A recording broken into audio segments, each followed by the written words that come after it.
स्वागत है आप सभी लोगों का हमारे YouTube channel star GS hub में। हम लोग अपने इस चैनल के माध्यम से जिस विषय पे बातचीत कर रहे थे वो था मध्यकालीन इतिहास। और मध्यकालीन इतिहास विषय में जिस मुद्दे पे हम लोग बातचीत कर रहे थे वो टॉपिक था भारत में तुर्कों का आक्रमण।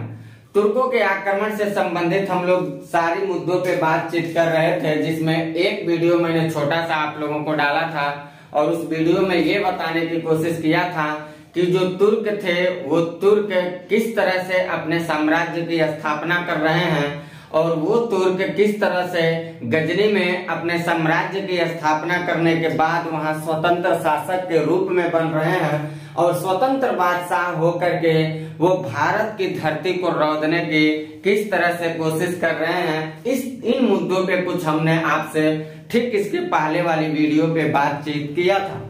आज मैं जिस मुद्दे पे आपसे बातचीत करने वाला हूँ वो है अलप्तगीन के बाद उसका सुगुप्तगीन आता है स्वतंत्र बादशाह के रूप में, और सुगुप्तगीन के बाद देखा जाए तो उसका लड़का महमूद गजनवी आता है जो भारत की धरती को एक बार नहीं, दो बार नहीं बल्कि 17 बार रौंदने की कोशिश करता है। हम लोग आज उस महमूद गजनवी के बारे में सारी बातचीत करने वाले हैं और देखेंगे क्या है महमूद गजनवी की हिस्टोरिकल लाइफ, जो इतिहास के अनुसार इतिहास में दिए गए उसकी गाथाओं को पढ़ना किस हद तक प्रतियोगी परीक्षाओं के लिए लाभदायक साबित होता है। उन सारी मुद्दों पे मैं आपसे बातचीत करने वाला हूँ।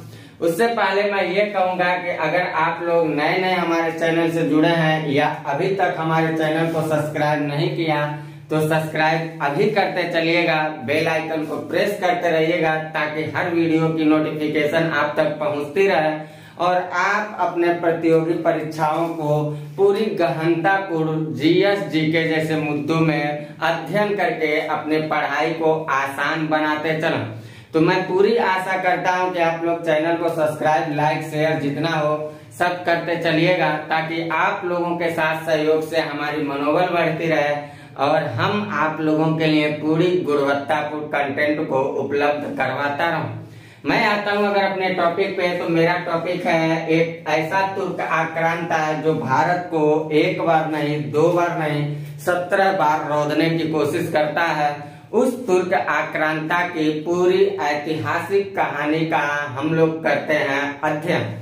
अगर देखा जाए तो जो सुगुप्तगीन था गजनी की गद्दी पे एक स्वतंत्र बादशाह बनने की कोशिश किया था, उसी सुगुप्तगीन का मैंने इसके पहले की मैंने सारी वीडियो में फिगर बना के ड्रा करके आपको बताया था। अगर चाहें तो आप उस वीडियो को देख सकते हैं, एक छोटा सा 10-12 मिनट की वीडियो, उसमें मैंने सारी बातों को बताया था। यहाँ मैं सारी मुद्दों को एक्सप्लेन करने की कोशिश करता हूँ। वास्तव रूप में अगर देखा जाए तो ऐतिहासिक गाथाओं के अनुसार इस बात को बताया जाता है कि गजनी की गद्दी पर बैठने वाला एक स्वतंत्र बादशाह सुगुप्तगीन था और वो सुगुप्तगीन जो था वो हिंदुशाही शासक जयपाल से युद्ध भी करता है। ऐसी सारी कहानी मैंने बताया था।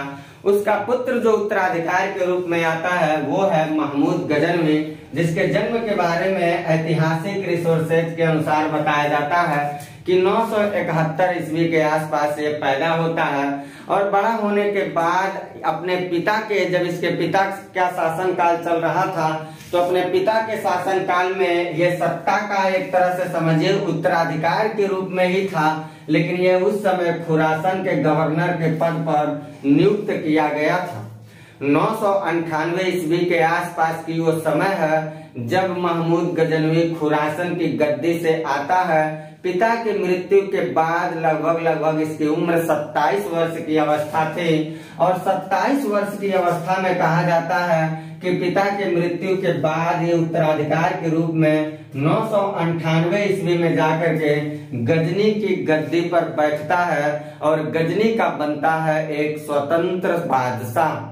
गजनी की गद्दी पे बैठने के समय देखा जाए तो मुस्लिम साम्राज्य जो चल रहा था जो इस्लाम अरब कंट्री से उदय होकर दुनिया के चारों तरफ अपने वर्चस्व को स्थापित कर रहा था, उस इस्लाम धर्म की जो पनपती हुई धाराएं थी वो कहीं विचलित जैसे होती महसूस हो रही थी। इसलिए इस्लाम को संरक्षित रखने के लिए एक स्वतंत्र बादशाह, एक ऐसे बादशाह की अति आवश्यक थी जो इस्लाम धर्म को संरक्षित ही केवल न रखे अपितु उसके प्रचार प्रसार के लिए भी तत्परता पूर्वक काम करता रहा और एक विशाल साम्राज्य के संरक्षण के लिए इस्लाम धर्म के दाहिने हाथ के लिए एक ऐसे व्यक्ति की जरूरत थी और उस व्यक्ति के रूप में जो उभर के आता है वो देखा जाए तो इतिहासकारों के अनुसार बताया जाता है वो महमूद गजनवी था।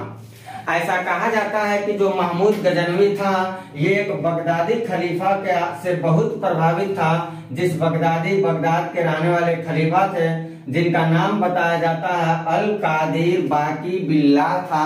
और ये जो बगदादी खलीफा थे ये महमूद गजनवी को दो उपाधि से विभूषित करते हैं। पहला उपाधि जो देते हैं इसको वो देते हैं यामीन उद दौला और दूसरा उपाधि देते हैं यामीन उद मिल्लाह की। यामीन उद दौला की उपाधि को दे करके महमूद गजनवी को जो खलीफा थे वो ये बताना चाह रहे हैं कि बेटा तुम जो हो वो हमारे साम्राज्य का दाहिना हाथ हो, और यामीन उद मिल्लाह की उपाधि को दे करके वो ये उसके ऊपर जिम्मेदारी को सौंप रहे हैं कि मुसलमान जो इस्लाम धर्म है, जो मुस्लिम वर्ग है वो खतरे के कगार पे आ चुकी है, उसके संरक्षक करने का काम तुम्हारा होगा। यानी कि मुसलमानों के संरक्षक के रूप में उसको उपाधि दे करके विभूषित करते हैं। यानी देखा जाए तो कुल मिला के ये कह सकते हैं कि महमूद गजनवी को दो उपाधि जो मिल रही है उसमें एक काम उसको ये दिया जा रहा है कि आप साम्राज्य के दाहिना हाथ के रूप में साम्राज्य का नेतृत्व करिएगा और इस्लाम धर्म को संरक्षित रखिएगा, इस तरह की उपाधि दिया जाता है। और निसंदेह महमूद गजनवी अपने जिस गुरु से वो बहुत प्रभावित था, जिस खलीफा से, उनकी इन बातों को पूरा करने में बहुत ज्यादा उसने सतर्कता के साथ उसने निभाया था उनकी बातों को। आगे चल करके अपने जीवन काल के चरण में उसने भारत पे जब धावा बोलता है तो भारत पे धावा बोलने का उसके पीछे कुछ उद्देश्य आता है। वो उद्देश्य ये था कि महमूद गजनवी एक साम्राज्य विस्तार नीति का पालन करना चाहता था। वो चाहता था कि हम मध्य एशियाई देशों में एक विशाल साम्राज्य को स्थापित करें। एक विशाल साम्राज्य को स्थापित करने के लिए महमूद गजनवी के पास उतनी ज्यादा अपार धन नहीं था और धन के अभाव में महमूद गजनवी क्या करता है, भारत पर 17 बार ताड़ातोड़ आक्रमण करता है। उसके आक्रमण करने का जो मेन उद्देश्य था वो केवल ये था कि हमें क्या करना है, हमें भारत की धरती को रौंदना है, तो अपार धन दौलत को जीतना है और उस धन दौलत को लेकर के हम मध्य एशियाई के देशों में एक विशाल साम्राज्य को स्थापित करेंगे। इन उद्देश्यों को लेकर के वो भारत पर ताड़ातोड़ 17 बार आक्रमण करता है और 17 बार जो वो आक्रमण कर रहा है उसके 17 बार किए गए आक्रमण के बारे में जो इतिहासकार बताते हैं वो इतिहासकार हेनरी इलियट थे। इतिहासकार हेनरी इलियट के अनुसार ऐसा बताया जाता है कि महमूद गजनवी जो था वो भारत पर एक बार नहीं, 2 बार नहीं, बल्कि 17 बार आक्रमण किया था और आक्रमण करने का जो उसका उद्देश्य था, इंटेंशन था, वो केवल धन दौलत लूटना और मध्य एशिया में एक विशाल साम्राज्य को स्थापित करना। महमूद गजनवी भारत की धरती को रौंदने के लिए बहुत सारे नीतियों का पालन भी किया था। ऐतिहासिक साक्ष्यों के अनुसार इस बात को बताया जाता है कि महमूद गजनवी भारत को रौंदते समय कहीं अपने आप को कमजोर भी समझता था। यही कारण है कि महमूद गजनवी समय समय पर युद्ध के दौरान उसने जिहाद के नारे भी लगाए थे और जिहाद का मतलब ही होता है धर्म युद्ध। यानी कि महमूद गजनवी ये बात बताना चाह रहा है कि इस्लाम खतरे में पड़ चुका है और इस्लाम को संरक्षित रखना है। यानी कि महमूद गजनवी का जो आक्रमण है वो महमूद गजनवी का आक्रमण नहीं है, अपितु इस्लाम को संरक्षित रखने के लिए, इस्लाम को खतरे से बचाने के लिए आक्रमण है। यही कारण है कि जिहाद की जब नारा लगाई जाती थी किसी बादशाह के समय, तो जिहाद के नारा पर हर व्यक्ति अपने धर्म के प्रति बहुत तत्परता और बहुत निष्ठा के प्रति से काम करता है और महमूद गजनवी के दिए गए इस नारे से कहीं न कहीं वो युद्ध की नीतियों में बहुत ज्यादा पारंगतता को स्थापित किया था।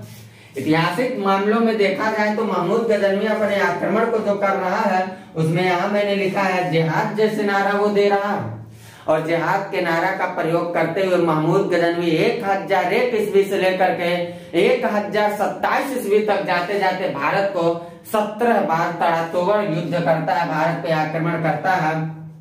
यानी कि कह सकते हैं कि 1001 से लेकर के 1027 तक वो टोटल 17 बार अभियान जारी करता है, जिसके बारे में हेनरी इलियट इतिहासकार बताते हैं। ऐसा कहा जाता है कि उसने अपने काल में पहला जो आक्रमण किया था वो पहला आक्रमण 1001 ईस्वी के आसपास करता है, लेकिन वो भारत के सीमावर्ती क्षेत्रों में करता है। और सीमावर्ती क्षेत्रों पे अभियान जो महमूद गजनवी ने किया था उसको बहुत कोई खास सफलता हासिल नहीं हो पाया था, क्योंकि सीमावर्ती क्षेत्रों में देखा जाए तो उसका जो इंटेंशन था धन दौलत लूटना, वो काफी धनाधन लोग उधर थे ही नहीं। इसलिए कहा जा सकता है कि उसकी जो आकांक्षाएं थी वो आकांक्षाएं बहुत पूर्ण रूप से उसकी आकांक्षाओं की पूर्ति नहीं हो पाया था। यही कारण है कि महमूद गजनवी अपना दूसरा अभियान जो करता है वो सीधे हिंदुशाही शासक जो जयपाल थे उनकी राजधानी बहिंद थी, उस बहिंद पे वो सीधे अभियान जारी कर देता है। और ये घटना घटित हुआ था लगभग 1001 से लेकर के 1002 ईस्वी के आसपास। 1001 से 1002 ईस्वी के आसपास महमूद गजनवी अपने जीवन काल का भारत पर दूसरा अभियान जारी करता है और दूसरा अभियान जो 1001 से 1002 में करता है वो एक हिंदुशाही शासक जयपाल थे, उनकी राजधानी बहिंद था, उस बहिंद पे करता है। क्योंकि बहिंद पे एक बार नहीं दो बार युद्ध छेड़ा गया था, इसलिए इतिहास में बहिंद के प्रथम युद्ध के नाम से ये युद्ध चर्चित रहता है। यानी कि बहिंद का पहला लड़ाई जो चल रहा है 1001-2 के आसपास, उसमें महमूद गजनवी जैसे एक तुर्की आक्रांता भारत पे शासन करने वाले हिंदुशाही शासक जयपाल को अपदस्थ कर देता है, पराजित कर देता है। यानी कि इसमें जयपाल जो थे उनको पराजय का सामना करना पड़ता है। इनके पराजय के बाद इन्हीं जयपाल के ही वंश परंपरा की अगली सत्ता जो स्थापित करने वाला शख्स आते हैं वो आनंद पाल आता है। आनंद पाल के समय भी काफी बहिंद जो था वो अपनी शक्ति और वैभव को स्थापित कर चुका था और एक लुटेरा आदमी को चाहिए क्या, धन दौलत चाहिए, इसलिए उस लुटेरे के नजर में तो केवल धन दौलत वाले क्षेत्र ही दिखाई देते थे। इसीलिए 1001-2 के बाद सीधे 5-6 साल तक तो बहिंद पे महमूद गजनवी दोबारा अभियान नहीं करता, लेकिन बहिंद पे वो दोबारा अभियान करने जाता है 1008 ईस्वी के आसपास। उस समय भारत के हिंदुशाही भारत पे देखा जाए तो हिंदुशाही वंश परंपरा से बिलोंग करने वाले शासक आनंद पाल शासन कर रहे थे बहिंद पे, जिस बहिंद पे जयपाल ऑलरेडी शासक के रूप में हो चुके थे।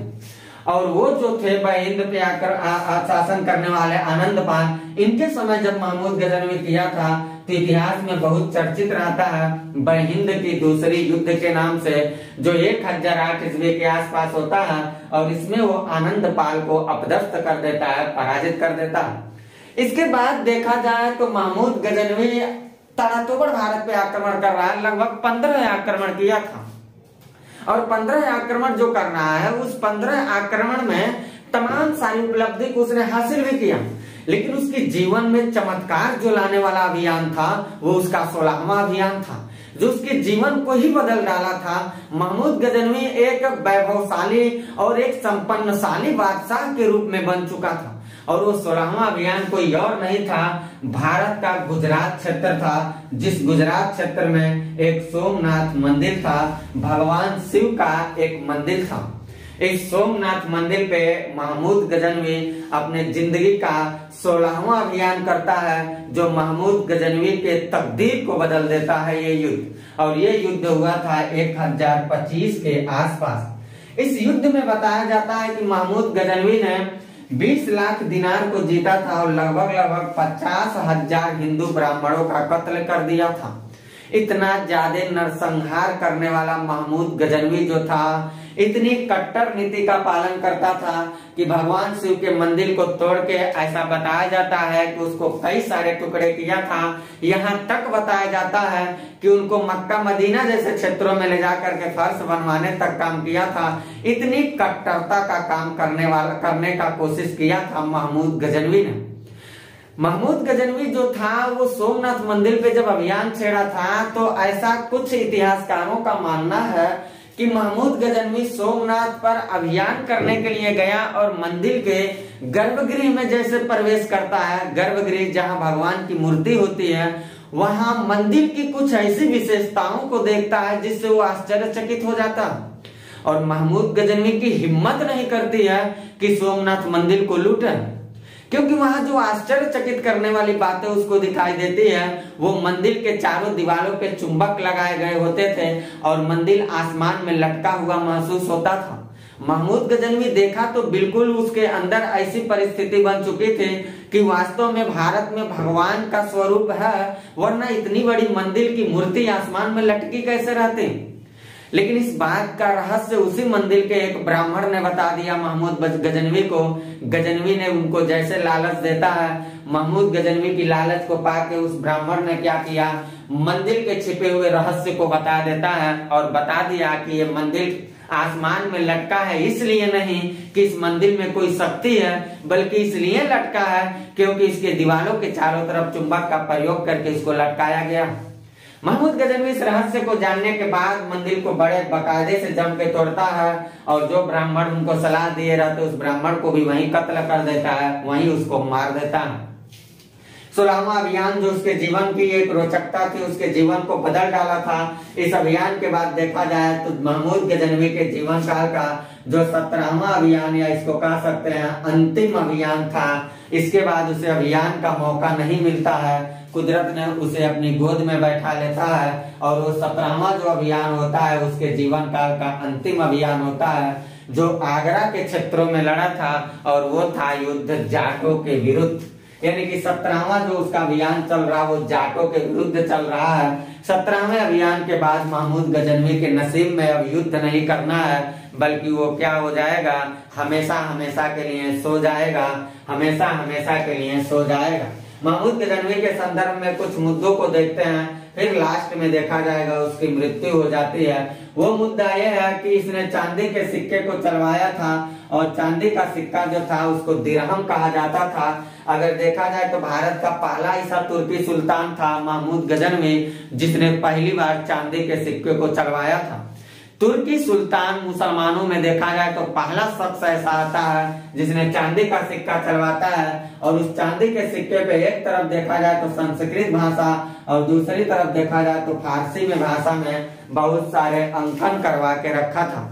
इसके अलावा देखा जाए तो महमूद गजनवी जो था ये भारत में आने वाले तुर्की सुल्तानों में पहला ऐसा तुर्की सुल्तान था जिसने सुल्तान की उपाधि को धारण किया था। यानी कि सुल्तान की उपाधि धारण करने वाला पहला तुर्क कौन था, तो कहिएगा महमूद गजनवी था।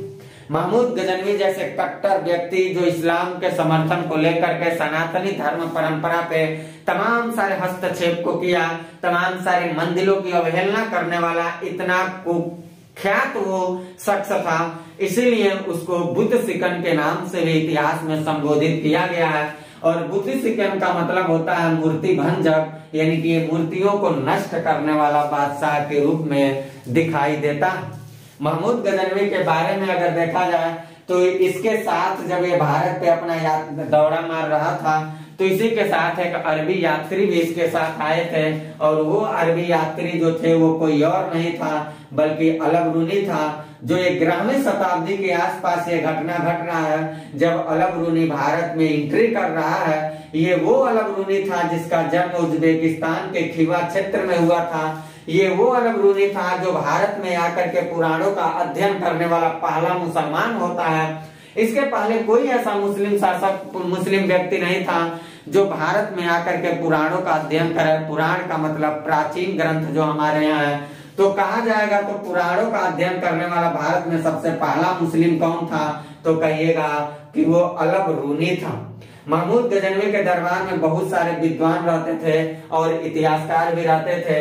उन विद्वानों की लिस्ट उठाकर अगर देखी जाए तो अलब रूनी मिलता है सबसे कुख्यात विद्वान, सबसे प्रसिद्ध विद्वान, कुख्यात नहीं कह सकते हैं, सबसे प्रसिद्ध विद्वान। और उसने एक किताब लिखता है, किताब उल हिंद, जिसको तहकीकात हिंद भी कहा जाता है।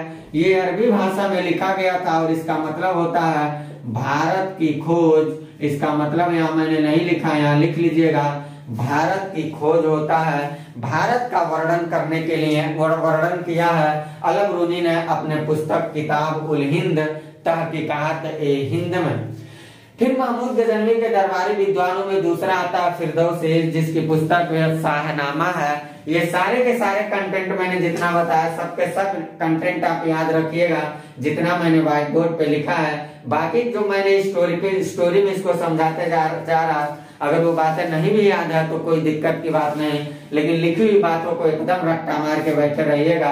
दूसरे विद्वान को देखा जाए तो शाहनामा था, और ये विद्वान जो शाहनामा था, ये भी सवाल याद रखिएगा, इसको फारसी का होमर कहा गया है। होमर का यहाँ मैंने मतलब नहीं लिखा है, तो आप अपने नोटबुक में मेंशन कर लीजिएगा। होमर का मतलब होता है विद्वान, यानी फारसी विद्वान के रूप में इसको संबोधित किया गया था फिरदौसी को। तीसरा विद्वान जो आता है वो बैहाकी आता है, जो तारीख ए सुबुक्तगीन की रचना करता है। ये तीसरा विद्वान था जो तारीख ए सुबुक्तगीन की रचना करता है। और चौथा जो विद्वान आता है वो आता है उत्बी, जिसने किताब उल यामिनी या तारीख ए यामिनी की रचना किया। तो ये सारे किताबों का नाम भी आपको याद रखना है। किताब उल यामिनी और तारीख ए यामिनी की रचना करने वाला उत्बी था। और ये उत्बी की दूसरी खास बात आपको याद रखना है कि यह महमूद गजनवी का दरबारी इतिहासकार था। महमूद गजनवी जो भारत को इतना ज्यादा झकझोरने की कोशिश किया था, इसने स्वयं को देखा जाए तो अफरासियाब के नाम से संबोधित किया था। ये अफरासियाब एक वंश परंपरा थी। बताया कि मैं अफरासियाब वंश से ताल्लुकात रखने वाला हूँ, इसीलिए ये बहुत ज्यादा कट्टरता का काम भी कहीं न कहीं किया। अपने जीवन के पड़ाव के अंतिम चरण में देखा जाए तो बहुत ज्यादा समय ये सत्ता के रूप में भोग नहीं पाता है। 17वां अभियान करने के बाद कुदरत इसे अपने पास बुला लेते हैं और 1030 के आसपास देखा जाए तो महमूद गजनवी की मृत्यु हो जाती है। महमूद गजनवी के मरने के बाद भारतीय इतिहास की जो अगली श्रृंखला तैयार होती है, वो अगली श्रृंखला तैयार होती है मोहम्मद गोरी की। तो गौरी की कहानी हम कल आपको पढ़ाएंगे अगले वीडियो में। वीडियो बड़ा होता जाता है, इसलिए मैं वीडियो को छोटा बनाता है ताकि आप लोगों को पढ़ने में भी आसानी रहे। इतनी सारी बातों को आप चाहें तो ले सकते हैं स्क्रीनशॉट, इतनी सारी बातों का ले सकते हैं स्क्रीनशॉट आप, और सारे मुद्दों को नोटबुक बनाते चलिएगा या स्क्रीनशॉट को ही कवर करते चलिएगा। सारे मुद्दे आपके प्रतियोगी परीक्षाओं के लिए काफी लाभदायक होंगे। और चैनल से अगर नए जुड़े हैं तो सब्सक्राइब करते चलिएगा, अभी सब्सक्राइब करिएगा, बेल आइकन को भी प्रेस करते चलिएगा और ज्यादा से ज्यादा इसको अपने ग्रुप में शेयर करते रहिएगा। वीडियो को लाइक करना भी एकदम मत भूलिएगा, क्योंकि जैसे आप लोगों का सहयोग और समर्थन मिलता रहेगा तो मैं बहुत ही कंटेंट को गुणवत्तापूर्ण लेकर के आपके प्रतियोगी परीक्षा को बिल्कुल निःशुल्क स्तर पर आसान बना दूंगा, ये मेरा दावा है। तो मैं आशा करता हूं कि आप लोग मेरा साथ देंगे और हम आप लोगों के लिए पूरी तत्परता के साथ कंटेंट को उपलब्ध करवाता रहूंगा। इतनी मुद्दों के बाद मैं मिलता हूं जैसे अपनी अगली क्लास में, तो उस समय हम लोग पढ़ते हैं मोहम्मद गोरी के बारे में। तब तक के लिए मैं लेता हूं इजाजत। Bye, best of luck.